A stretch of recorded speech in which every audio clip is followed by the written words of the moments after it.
Assalamu alaikum. Welcome to this evening's program, Talking Points. I'm your host, Syed Niaz Ahmed.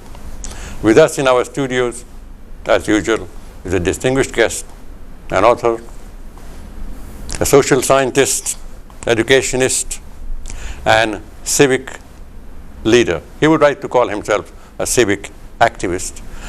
Welcome to the show, sir. How are you? Alhamdulillah. Alhamdulillah. How are you today? Everything okay? How are you doing? It wasn't a very long journey from your South London home. We live in this same area. Great. Muslims in Britain, it is a pretty vast topic. The arrival of Muslims it goes back to probably 200 or 300 years. And similarly, once we were trying to find out the history of Muslim and Bangladeshi hotels and restaurants, we dug up that it was one Muslim gentleman who started it all in probably Liverpool or somewhere, Mr. Deen Muhammad. So the Muslim history goes back quite a few centuries, but the association with the British goes even farther. Muslims have been coming to Britain for a long time. They are settled here in large numbers, but with the migration, with it comes many problems, you see, like integration. Yep. Or I wouldn't say assimilation, but integration. See, we have our own values, they have their own values, and we try to understand each other and live together happily. But as we were talking about just now, a few minutes earlier, that a lot of people still consider themselves as immigrants rather than British nationals. But then there are people who would consider themselves expats and not immigrants and not British nationals, despite the fact that they've been living here for 40, 50 years. How do you see that? It's a good question. I think in one sense we all are, say, diaspora, Bangladeshi diaspora in this country, or Pakistani diaspora. There are many diasporas in the UK. And in fact, initially those who come for study or for living or for earning or whatever reason, they initially remain immigrant, and then gradually it is the constitutional requirement in this country, and the system has changed compared to many other Arab and other countries. Citizenship is given, permanent residency is given, and constitutionally, legally, they become part and parcel of the British society. Right. Because we can vote, we can take part in anything of the we can own properties. Own property. So in a way, I would rather say that those who come as Muslims initially as immigrants or for whatever, they are Muslims in Britain. Gradually they become Muslims of Britain. That's what I personally would prefer myself to introduce by, because I'm a Muslim, I'm a British Muslim. Yes. And I don't see any dichotomy or difference in that, because human beings have multiple identities. I'm a man, I was a teacher, I was a physicist once, so these are my professional identities, my profession. Then I was born in Bangladesh, so I'm a Bangladeshi ethnic origin. But once I was accepted as British citizen and given equal rights, and I also have been very much involved with the British social way of life, civic activism. So then I become part and parcel of Britain, and I consider myself as British Muslims, and I don't see any difference in that. I don't see any undermining of any other identity, and I'm a Muslim by faith. Yes. So identity can be and is multiple, and multiplicity of human identity is the essence of human, because human beings just don't belong to one straight line. Straight line. We want to live as Muslims as a straight line, Siratul Mustaqim. That's a different concept. But I think we are of Bangladeshi ethnic origin, British Muslims, or Muslims of Britain rather than Muslims in Britain. That's how I would describe myself as. Right. So you think that Muslims of Britain is represents more integration, more assimilation? More integration. Assimilation, that's a different thing. Is a different issue. Assimilation, when you assimilate with everything, majority culture, and for Muslims, it is the proper word probably will be integration, because integration means you maintain your core values, religious or whatever, but human values are same. European, not to tell a lie, everybody. Not to tell a lie, live together, agree to disagree. These are human values, and unfortunately, in developing countries, these are weak. But in the Western societies, because the democracy is functional democracy, although there are challenges ahead, so living with difference has become part and parcel of social political life. Right. There is a word called Islamophobia. Phobia, as we understand, is fear of something. Fear of something. Yeah. And a fear of something is always when you don't know what it is. Like we are afraid of the dark. We are afraid of eating something for the first time. How would my stomach react to? Or driving a new car. How this button goes. And there was a time when there were top gear and lower gear and middle gear and 1 gear and 2 gear and that. And now there's a button. You press this and it goes. You press it the other way, it stops. So fear of something. But now this Islamophobia. Why? I'm not afraid of anything that comes with any other name. But why would people be afraid or look at Islam as or with suspicion? Is there something that is inherent in us, in our religion, in our culture, our actions, or is something completely baseless? Well, I think my gut feeling is, and from my experience with dealing with others, it is sort of ignorance of others. If you don't know someone, then that means you treat that person with suspicion. It's probably natural. But something can go beyond that and can come in terms of behaving irrationally with them. So knowledge brings rationality in dealing with other people. Ignorance or wrong information or misinformation can bring a negative attitude, and that could be expressed in writing or in dealing with the others. So I think Islamophobia is historic in the West for various reasons, historical reasons. It can be exploited by others. And the way anti-Semitism has been historically prevalent in the Western societies. And because Muslims, the ignorance comes from religious identity of human beings.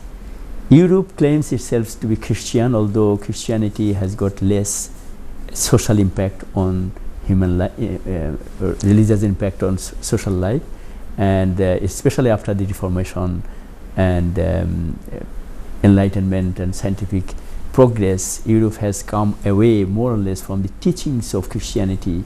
In my observation, I may be wrong, but the thing is, because of that, there is a sense of superiority in some sections of the Western political class. Because they have been rulers, they colonized Muslim countries or developing countries.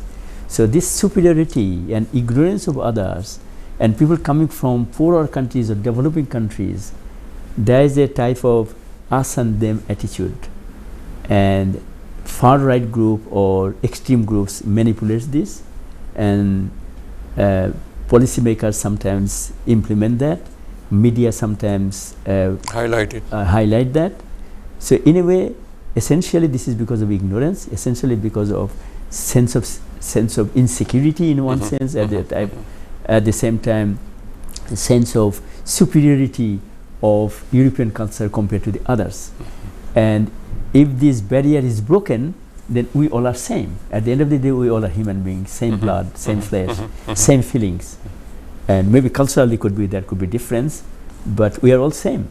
Yes. And for that reason, I would rather say that where there is Islamophobia, we should know that this is because of ignorance. We should come out rather than ghettoing ourselves in a small world. We should come out and expose ourselves and say that, look, we are like other human beings, and we have got this culture. This could be different, but this is not harmful.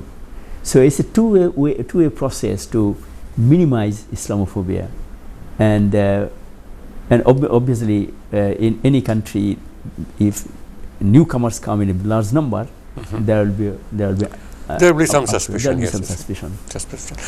Don't you think that we should try to language sometimes is a barrier. Language is important. Our use of words sometimes can lead to problems. When we say integration, and sometimes we might say assimilation. So the other person might misunderstand us. So the emphasis should be, I know we should learn Bengali, we should learn Arabic, we should learn Farsi, we should learn Urdu, whatever, but we should also try to learn English. Oh yeah, that's what I try to always tell our parents, especially, that if parents, those who come as the first generation immigrant, if they cannot communicate with their own Sinland, because their children will gradually forget their mother tongue, and I will not blame children, because we are in a situation, their friends, their colleagues, and everybody is English speaking. I would say that to keep our children enlightened with Islam as well as with their culture, multiple identity, parents have to be educated. I'm not saying formally educated. They have to learn, and they have to learn English as well, so that they can communicate with their own children. Right. We cannot force our children to always speak in Bengali, and that will be impractical. And many parents have failed, in fact. So it is my personal appeal to all our parents that they learn working English to speak with their own children, so that at home they can communicate each other. This is so simple. If you want to advise someone, that you have to advise in the language they understand. True. And of course you try to teach them Bengali, but that's another thing. Okay.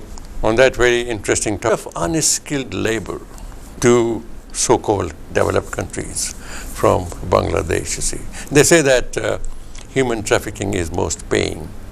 There's a lot of barons are involved in this business, you see. But is it really paying? Is it really useful for those who are leaving their own countries at the cost of selling their households, land, and getting back again very disappointed? See. A lot of people die. We see on our television screens every day that people trying to come into this country on rubber boats, dinghies, and they suffer a lot. I think this is a big social, political issue for developing countries. Bangladesh is a developing Muslim country, Muslim majority country, because politics has been unstable or toxic. Education system was virtually not working properly, especially university education, and also job opportunities. And education has become a tool for searching or looking for jobs. That's why Professor Yunus, I like his one thing that he says: education should not be for job seeking, but job creation. Unfortunately, this society, political system doesn't allow probably this. As a result, individuals, those who come like this, become the cog in the system. So I will not 100% blame them, because if the system was better, then we could have blamed them. But also they are also blameworthy in one sense, that just coming to a country like Britain or Western countries, for what? And is it just for livelihood, or some even rich people do come? Those who sell their property, they have got some landed property.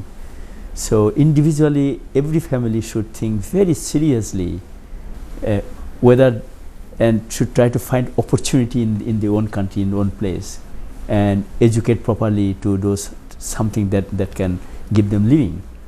So that's individual responsibility.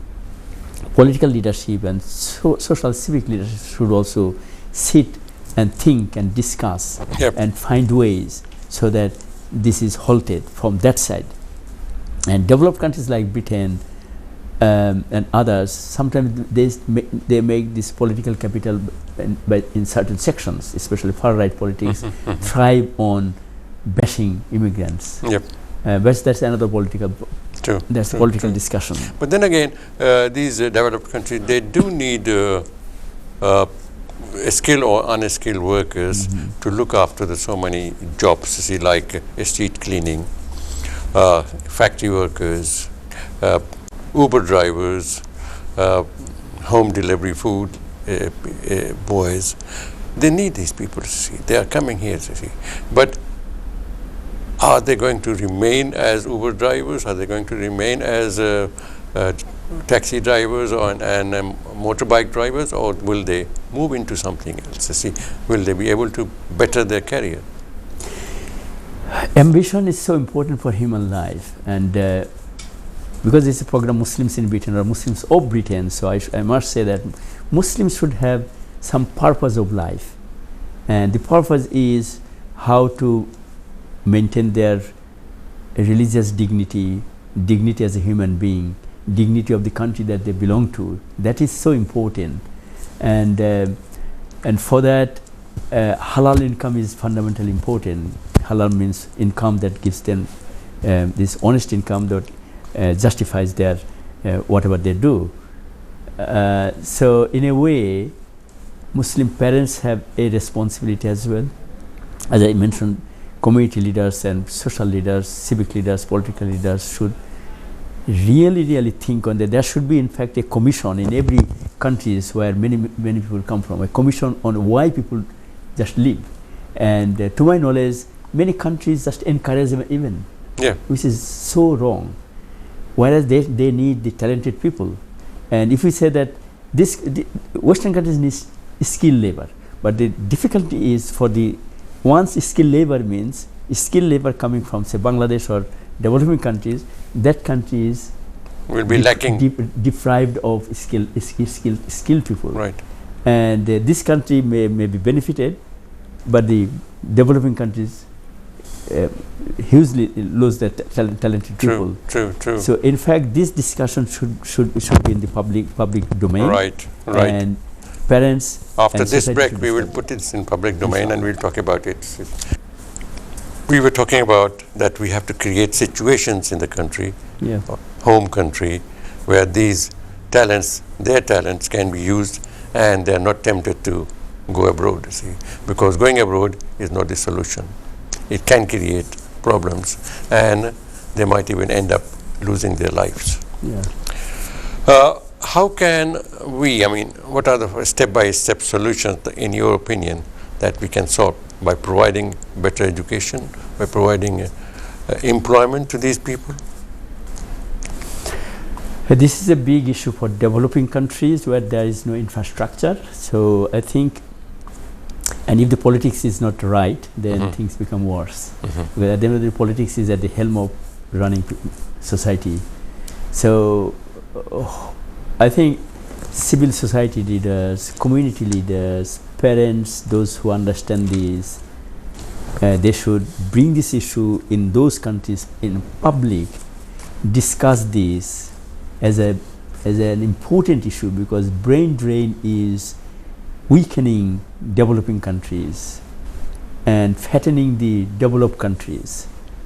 And whereas the developed countries have lots of brains already, and but developing countries needs more brains, and so all this discussion should be had in public, and also people should be educated about being more patriot to serve their own countries. It will not come just by discussion, so there should be better examples. And I know some developing countries have been doing very well in the last few decades, and they more or less bring talented people from abroad to the country and offer them jobs, give them opportunities so that they can serve the country, as well as they are shown as examples of those who love their country, want to give something back to the country. But then there are those who say that these people who go abroad, they are benefiting the country, home country, by sending remittances. That is true. That is the remittance, financial remittance. But there's a difference between financial remittance and intellectual remittance. Yes. I think we need intellectual remittance as well. Yes, those who have come from developing countries and stay in here, settle here, and live here for generations. Yep. I think they also should have something to give back. And if they started giving back, that will energize their own country. And then there will be lots of discussion, because we cannot probably force people not to come abroad, but countries can create an environment where they are not forced to come out. So it is a national responsibility, in my opinion, and where national leadership is weak, situation becomes weaker, and individuals cannot make their decision. And also other factors are many individual parents and community, they are not well aware of what is happening, and all this information should go back, that your child just for coming abroad may lose their life, or they get killed, or they may not be in a better position for decades in their life. Yep, they may be lost to the nation. Lost to the nation. So it's a huge area.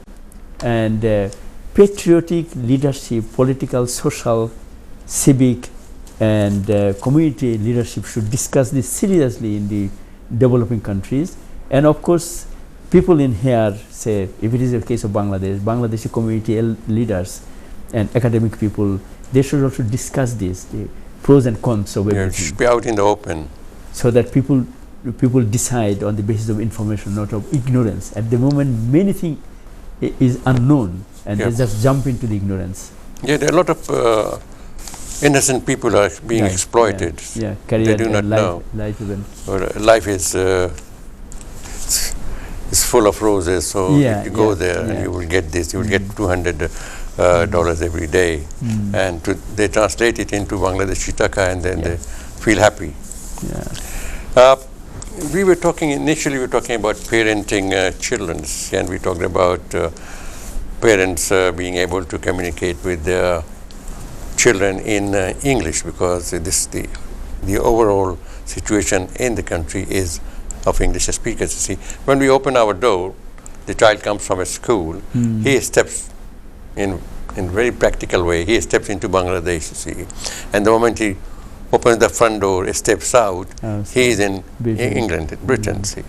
So this is the dilemma, not the parents, but the young child, young brain suffers, you see. How do you think, as an educationist, how do you think he should be tackling it, and how can we help him? Very good question. I was a teacher. I have been parenting, running parenting courses. So this is my domain. This is my area.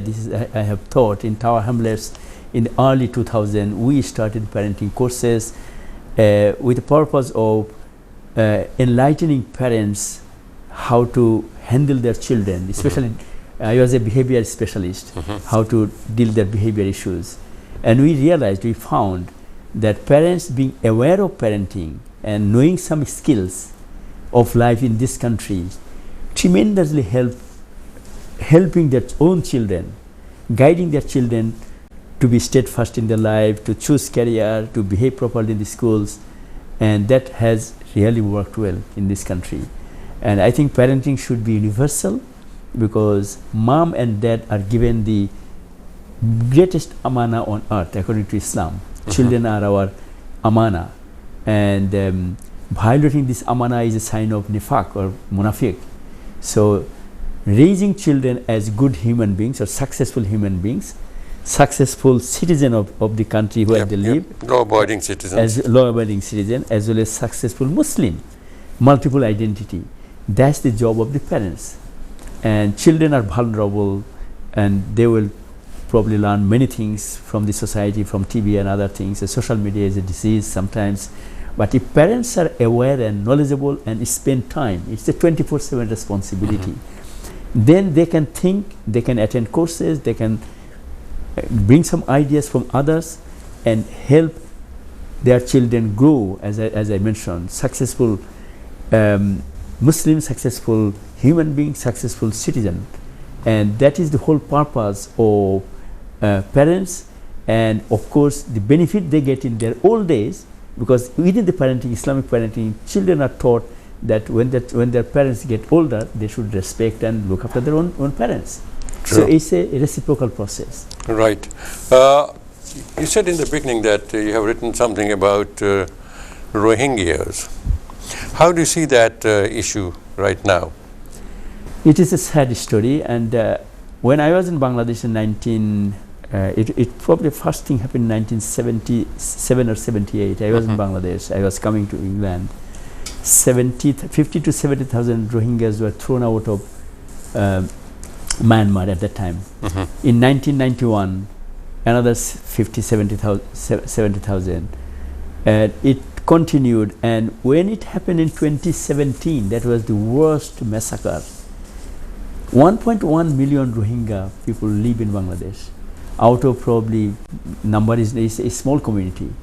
And I had been following, in 2017 I was writing my memoir, my own book, and I was following TV, and they were, because I studied in Chittagong, and Chittagonian language and Rohingya language has got similarity. Similar, I understood what they were saying from first hand crying, and also things from their mom and dad.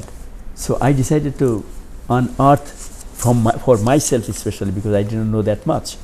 So I decided to go to Arakan.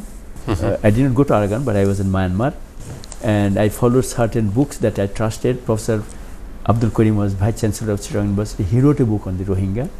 So I wrote a book around 120 pages, unearthing how this community, which was thriving in Arakan or Rakhine now, during the Mughal time, and historically they were very thriving people, how gradually after 1962's military takeover of Ne Win, General Ne Win, they were marginalized to some extent, marginalized and dehumanized, and in their own house they become no people. And even Aung San Suu Kyi, Nobel laureate, she didn't recognize Rohingya as an ethnic community in that land. And they are now, most of them are now agonizing in Bangladesh, and there are some people in some other countries in Rohingya. So it's available in Amazon, Rohingya Crisis, and it's a small book, but it's full of information. And I touched on the global politics, how India, China, America and others are playing, how Bangladesh is coping. So this is the crisis that many people even probably don't know. But it's 1.1 million is not a small number. Yeah. And sometimes we hear that there's a fire in the tent, there is some bad happenings happened, and sometimes negative publicity, and the world is struggling with many problems. But the UN and others have become in many ways useless in many areas. So I don't blame anyone, but this is the situation of the Rohingya. We were talking about integration and, if not assimilation, in this country. Now, Rohingyans have a lot common with Bangladeshis. Has anybody given a thought that they should be accepted as not just as guests, but as part of the family? And probably not, as far as I know, because they are in different tents. They cannot go out, and of course I understand the reason for Bangladesh is a poorer country and with too many people, and the UN has been helping, other charity groups are helping, but there should be probably an international commission on how to help Rohingyas with Bangladesh government, Myanmar government, UN. Unfortunately, the world is facing so many crises that this probably is taking a back seat. Yes. Rohingya crisis, Uyghur crisis. People don't talk about that. because the world, especially the hyperpower, those who are rich and powerful, they're engaged in something else. Engaging with something. There's a moral breakdown in international diplomacy, and human rights has become political tool as well. So there should be some discussions on the Rohingya, and but who is going to discuss that? I think Bangladesh government, although it's a temporary government now, can initiate this through UN. Yeah. And if UN takes this up as a international discussion, and there may be I'm not sure whether they can follow up because of the limitations of the UN. But what else can be done for them? At the moment, some of them just go to Malaysia, they are thrown away. Someone wants to go to Indonesia. Nobody is accepting them. But people don't realize that Bangladesh is not a rich country as well, and there has been clashes between Bangladeshis and Rohingya some young people. So it is a big issue. I am not fully aware of exactly what is happening now, because I wrote this book in 6-7 years ago. And what I want is to raise this issue in the circle where things can be discussed, taken to the higher authority like UN or ASEAN and other countries, and something can be done, inshallah. Can't they be dispersed throughout the Muslim world? Because Muslim world can accommodate and probably benefit from the labor. That's a big question. Muslim world, there are very rich Muslim Arab countries, but unfortunately their priority could be different, and the poorer countries like Bangladesh are trying, but they don't have the ability to do much things. It's not Bangladesh's fault, see, because they have been thrown. Bangladesh is next door neighbor, so Bangladesh is suffering. See. But I think ASEAN and OIC is not that effective, but ASEAN has been more or less more effective than other organizations.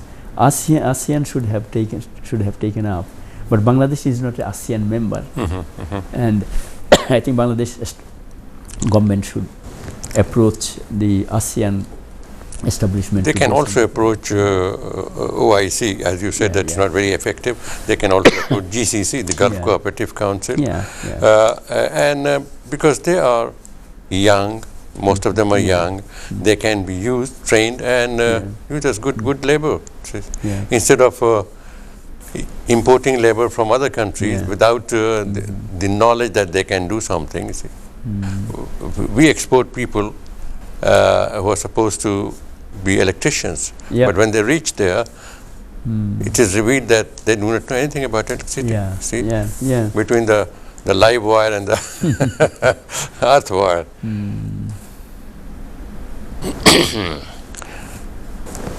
How can we stop this? We were talking about this before. So see, the factors like people are instigated, invited, and even cajoled. There is a big job opportunity in foreign countries. Why don't you go? I can arrange your visa, I can arrange your passport if you give me 500,000 or 600,000 rupees. And then they will sell their land and then they'll go. See. Similarly, on same scale, if we could offer this facility, not by paying to the Rohingyans, they could be exported, quote unquote, as workers. But nobody thought about that. In this country, say France, Britain, they make arrangement, they are making laws, and they are thinking because they want to more or less prevent them coming here. But I haven't heard any developing countries, including Bangladesh, discussing this issue seriously. Bangladesh should, especially people those who run away from bring the it country. to international forum. People those who run away, and those who make money to send people abroad, and by selling their land, etc. Bangladesh government should take this up. I know at the moment it's a bit unstable government, but once it gets stable, at least society should discuss discuss these issues. Why should our people go and die in the Mediterranean for just nothing? And especially those who are those who earn money by getting money from them. So the big cartels. Yeah, the cartels. We don't know them. We don't know who are they. But they should be in the prison. In fact, they should be. See, because this is said to be the most profitable business these days. You see, after drugs, after human trafficking is the next one. You see, and in the name of good job, good opportunities abroad, they are picked up from one place, dropped in another country. Some are dropped in another country, and some dropped in other countries. You see, they're taken on a boat and said, this is Dubai, and they get off and say, oh, this is not Dubai, this is Bakarganj.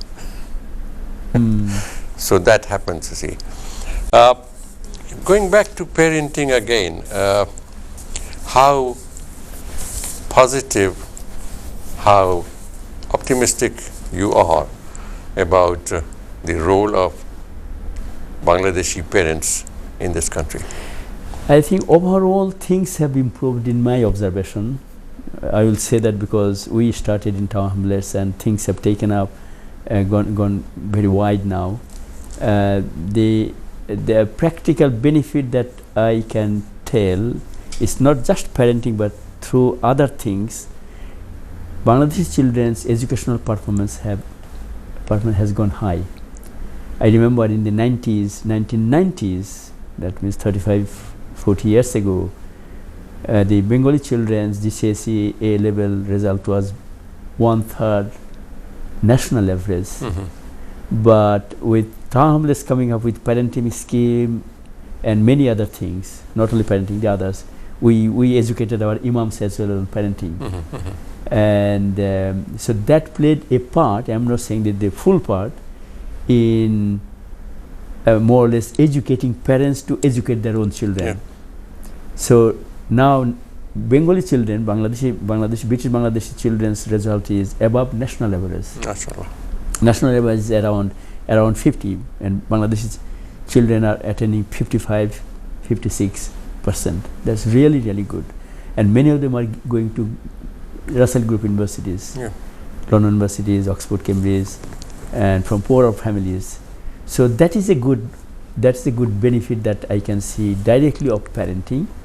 And also parents are getting more cautious for other reason. Other reason is social reason, because if children are not taught Islamic ethos, respect for their parents, then when they grow up, and I know some families personally, when they grow up, they don't bother about their parents. They do better jobs, earn money. Parents are in a hospice, like in the British society, and that number is also growing. So parents should educate their children to give not only life skill, social skill, job opportunity, and other things, but also Islamic ethos that Islam teaches. Quran tells us that when children grow up, they should look after their frail parents. And one of the surah mentions that you don't even say a word of oof to your parents, your parents, and you look after them. And loyalty to parents and looking after them is more or less is an ibadah, is a sort of worship. And being disloyal is virtually a major sin. If children know this, and how would children know this? Parents should teach them. Then parents will be benefited in their later life. So there is a benefit in the world, benefit in as we believe in the another world, the spiritual world for us. Right. We are almost near the end of this program. How do you see the future of the Muslim community in Britain? British Muslim community. British Muslim community. I have a mixed feeling in the sense that we have talented young second generation, third generation people, and but new people are also coming. In a way, we have got more educated. We have become more or less. Our children are doing much better than people of our generation. But one thing I find missing is many of them besides those who work in the charity sector or in the community work, many of them are in the high flying posts, finance sector, this and that. I don't see that much appetite in them in giving something back to their community. That to me is painful, because first generation parents raised them, brought them to that level. It is their job to give something back to their community, so that the whole community comes up and takes a dignified place in the wider British society. Some other communities are doing far better in terms of politics, media, academia, in professions that matter. Yes, I agree that Muslims or Bengalis, they are doing in health profession and charity sectors, but we need more educators, school, college, university, nursery, wherever. We need the people in the media, mainstream media. Mainstream politics means policy making and think tanks, lobbying, and all sorts of things. These are essential part of being a proactive part of the society. Others are doing, we are not doing that much. We are doing a bit, we are not doing that much. That's why I think it is more important for our younger second generation, generation what is it? Generation Y, I think. Millennium generation. I think they should come forward. There is another thing. We talk about integration. You see, we are British Bangladeshi and British Pakistani and British Indians and all that.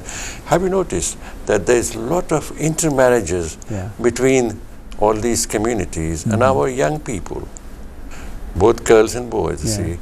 They're not carrying the baggage that we had to carry, you see. So he's a Muslim, I want to get married. And this is really a very optimistic view of the whole situation. Yeah, that is true. We don't. This generation doesn't have that feeling that this and that ethnic feeling. Muslims are one community in a sense, and anyway, there are many positive. Thank you very much for coming along. Thank you. Assalamu alaikum. Thank you very much. The future is bright. Thank you very much for being with us, and we hope that you enjoyed the show as much as we have. And